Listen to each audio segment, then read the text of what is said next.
पिछले शॉर्ट में हमने बाइनरी टू डेसिमल कन्वर्जन का लॉजिक लिखा था। आज थोड़ा इजी सा क्वेश्चन करते हैं। तो तुम्हें दो पॉजिटिव इंटीजर मिलेंगे A and B, then you have to write a JavaScript function to find GCD of the A and B. GCD आपको पता होगा राइट, ग्रेटेस्ट कॉमन डिवाइजर या फिर एचसीएफ के नाम से भी वो जाना जाता है। तो just have to write a function. सबसे पहले समझो जीसीडी है क्या। तो जीसीडी जो है वो दो नंबर्स का वैसा लार्जेस्ट पॉजिटिव इंटीजर है जो कि दोनों नंबर को डिवाइड कर देगा without leaving any remainder. For an example, अगर मैंने दो वैल्यूज दिए हैं ए एंड बी जो कि है 20 एंड 28, तो इन दोनों में का क्या क्या फैक्टर्स है सबसे पहले तो तुम निकालो, एंड देन दोनों में जो सबसे लार्जेस्ट इंटीजर होगा common, that is your answer, जो कि दोनों को डिवाइड कर देगा विदाउट लिविंग एनी रिमाइंडर। चलो समझते हैं अब इसको हम लोग लॉजिक में कैसे कन्वर्ट करें। कुछ नहीं, बहुत सिंपल है। तो सबसे पहले हम लोग एक फंक्शन बनाएंगे, लेट्स से फाइंड जीसीडी, और दो पैरामीटर है ए एंड बी जो कि हमें इनपुट चाहिए। ऑब्वियसली हमें वैल्यूज मिले ए एंड बी, तो हमें पता नहीं है ए और बी में से ग्रेटर कौन है, राइट? तो सबसे पहले वो निकालेंगे। कैसे? हम लोग एक वेरिएबल लेंगे स्मॉलर, और उसमें हम लोग मैथ डॉट मिन मेथड की यूज से ए और बी से मिनिमम निकाल लेंगे। जो भी हमारा स्मॉलर है that will come into this variable. इसके बाद हम लोग एक वेरिएबल और लेंगे दैट से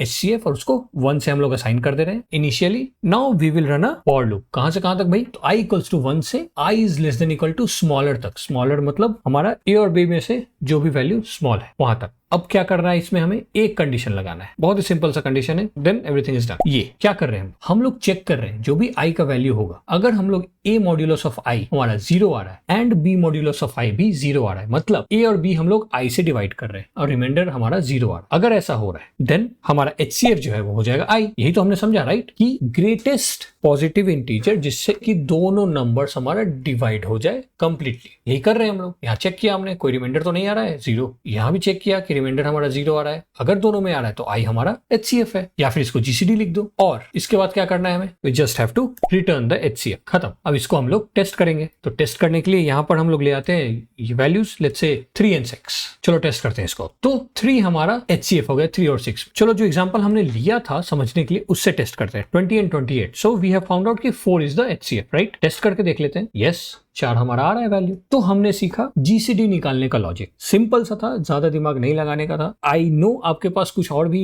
इंटरेस्टिंग से फॉर्मूलाज लॉजिक्स होंगे, प्लीज कमेंट में डालें ताकि हमें भी पता चले and we can discuss it. पसंद आया हो तो यू नो क्या करना है आपको, सब्सक्राइब करें चैनल को अगर नहीं किया है तो। मिलते हैं नेक्स्ट शॉर्ट में with another such question and all good.